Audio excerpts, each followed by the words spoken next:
I prefer a short life with width to a narrow one with length. It is in the nature of water to become transformed into earth, through a predominating earthy virtue. It is in the nature of earth to become transformed into water, through a predominating aqueous virtue.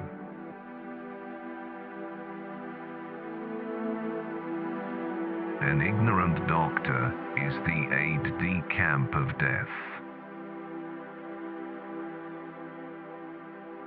The world is divided into men who have wit and no religion, and men who have religion and no wit. Prayer is that which enables the soul to realize its divinity. Through prayer, human beings worship absolute truth and seek an eternal reward. Prayer is the foundation stone of religion, and religion is the means by which the soul is purified of all that pollutes it. Prayer is the worship of the first cause of all things, the supreme ruler of all the world, the source of all strength. Prayer is the adoration of the one whose being is necessary.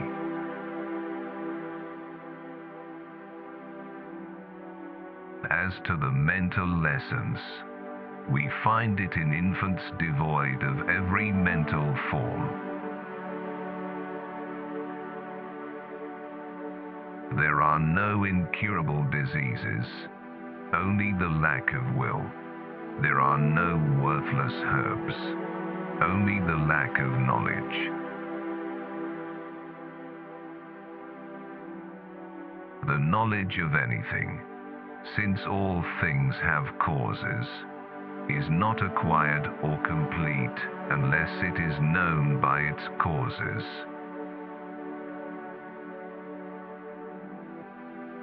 Mountains have been formed by one or other of the causes of the formation of stone, most probably from agglutinative clay, which slowly dried and petrified during ages, of which we have no record.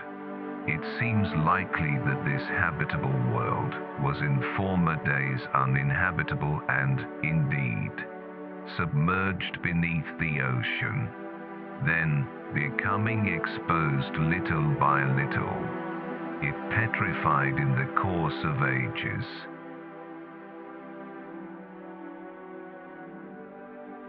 Medicine deals with the states of health and disease in the human body.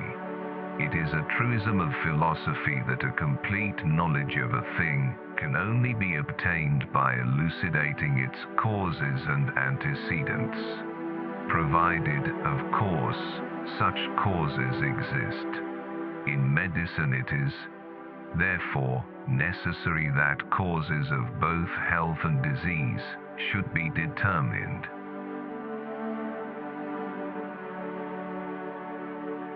That whose existence is necessary must necessarily be one essence.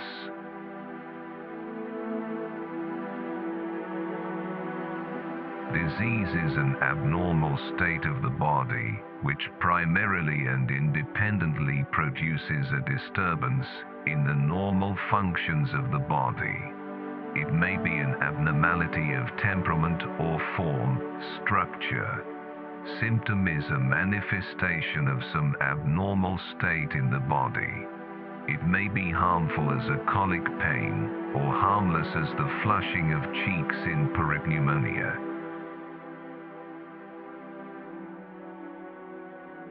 Now it is established in the sciences that no knowledge is acquired save through the study of its causes and beginnings. If it has had causes and beginnings, nor completed except by knowledge of its accidents and accompanying essentials.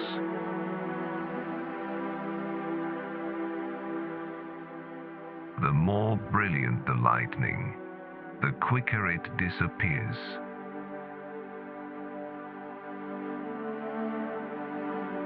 God, the Supreme Being, is neither circumscribed by space nor touched by time. He cannot be found in a particular direction, and his essence cannot change. The secret conversation is thus entirely spiritual. It is a direct encounter between God and the soul, abstracted from all material constraints.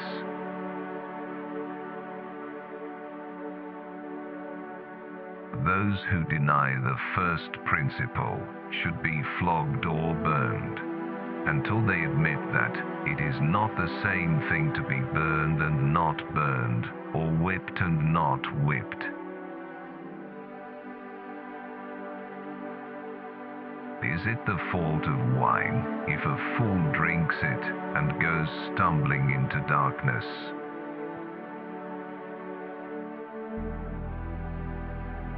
The different sorts of madness are innumerable.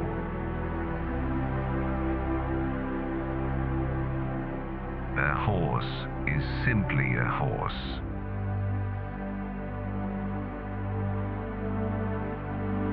Pain is a sensation produced by something contrary to the course of nature, and this sensation is set up by one of two circumstances: either a very sudden change of the temperament, or the bad effect of a contrary temperament, or a solution of continuity.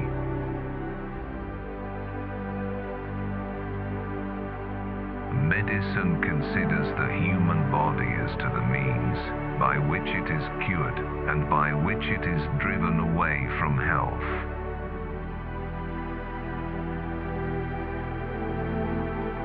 Medicine is the science by which we learn the various states of the human body in health, and when not in health, and the means by which health is likely to be lost, and when lost, is likely to be restored back to health. In other words, it is the art whereby health is conserved, and the art whereby it is restored after being lost. While some divide medicine into a theoretical and a practical applied science, others may assume that it is only theoretical, because they see it as a pure science. But, in truth, every science has both a theoretical and a practical side.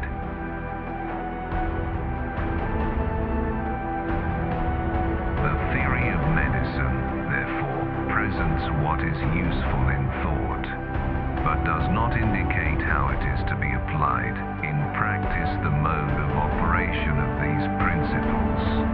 The theory, when mastered, gives us a certain kind of knowledge. Thus we say, for example, there are 3 forms of fevers and 9 constitutions. The practice of medicine is not the work which the physician carries out, but is that branch of medical knowledge which, when acquired, enables one to form an opinion upon which to base the proper plan of treatment.